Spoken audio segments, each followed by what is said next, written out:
actually started the actual process of making it about close to the end of term 4, 2009, so in the first term of year 12.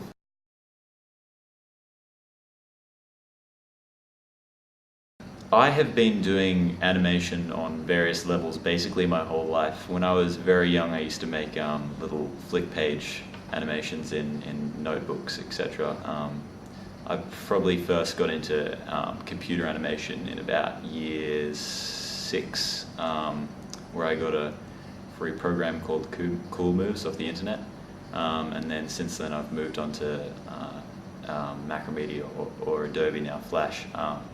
And that's kind of a very professional level. It's got me to where I am now. But basically I've been doing it as a hobby my entire life.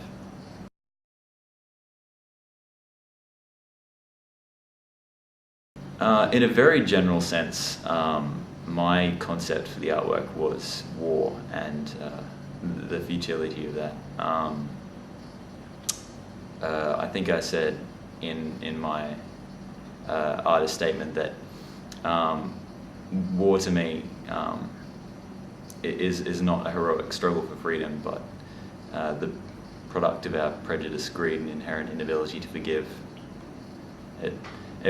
In some ways, world leaders can be compared with two small boys playing with tanks in a sandpit, and they start flicking sand at one another, and then it gets bigger and bigger and escalates, and you know sooner or later one of them is going to get hurt, and really you just need a parent to go over there and say, 2 wrongs don't make a right.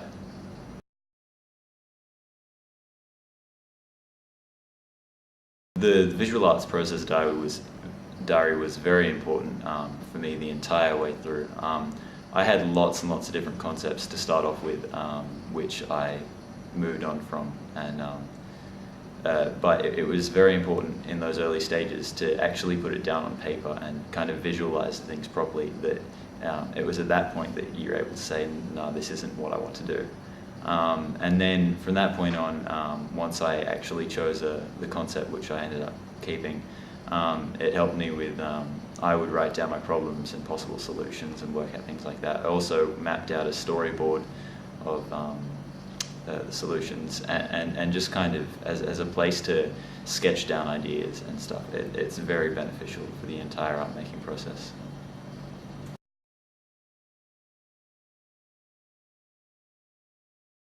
Basically, it's very difficult in animation, I personally find, to have a specific routine for managing time. There are certain times when I was working on it where I would put in hours and hours of work and make up less than a second of footage, literally.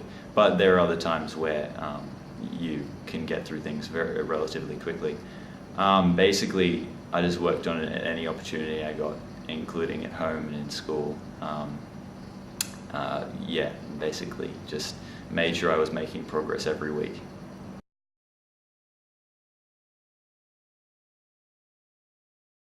I was influenced by a lot of different artists. I guess visually, the main one I would say would be Adam Phillips, who is an Australian animator who these days, he used to work for Disney, these days he makes animations for the internet.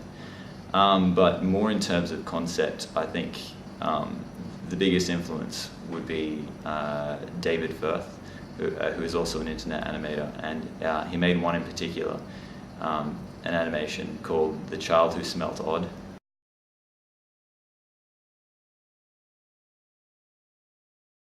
When I was creating my animations, this probably sounds bad, but I didn't actually think about the audience that much at all. It was very much a personal thing for me, and there are lots of little references to my own life inside it.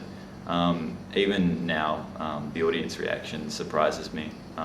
Most people will say they thought it was hilarious, and then every so often someone will tell me it made them cry. So yeah, it did cross my mind, but it wasn't something which I put lots of thought into trying to manipulate various responses.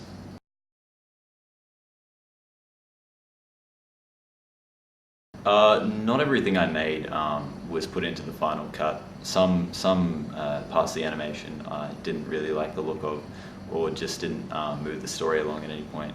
One in particular, I had originally planned to have an afternoon after the credits of as an explanation of how everything is destroyed.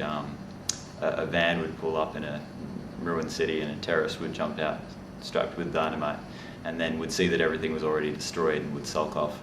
But I liked the somber tone at the end of the main part of the animation, and so I decided it would be better to leave that part out.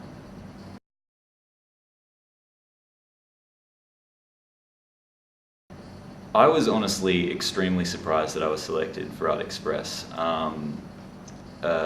particularly, I guess, because of the political nature of the animation, and some of the humor is I guess best described as black comedy. For example, where I subtly insinuate that the President of America and the Prime Minister of Australia participating in a low-key sexual relationship.